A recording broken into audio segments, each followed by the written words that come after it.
Congressman Adriano Espaillat joined East Harlem leaders and community members today to call out the state for oversaturating the neighborhood with drug treatment facilities. CBS 2's Jessi Mitchell explains a potential new solution to a decades-old concern. Oasis says that they don't cite the locations, but they give out the permits.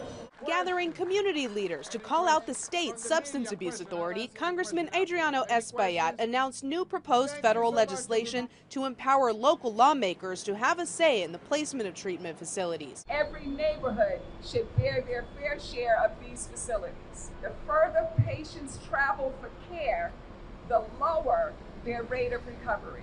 Data the Greater Harlem Coalition collected last year showed the neighborhood held 14% of the city's treatment options, despite housing 1.4% of the population. More than 80% of patients live elsewhere. Espaillat says the state's new rules to make it easier to take methadone home has not helped. Oasis responded, pointing out Espaillat was part of enacting that new rule and adding that more than half of the facilities here have been open for more than 30 years, with Harlem still showing the highest overdose rate in the city. We want those folks to be in a dignified place, not in the middle of two cars shooting up, urinating or defecating in the middle of the street at noon.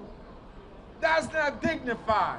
Under the windows of clinics run by Mount Sinai, trains and buses bring patients to and from their treatment throughout the day, in a way neighbors say is part of systemic racism. We started buying into the fact that they had to be locked up. They had to be given a drug that would not get them off of drugs, but will perpetuate them on drugs for the rest of their life.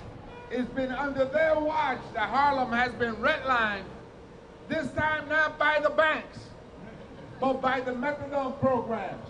Mount Sinai declined to respond to the claims. In East Harlem, Jessi Mitchell, CBS 2 News.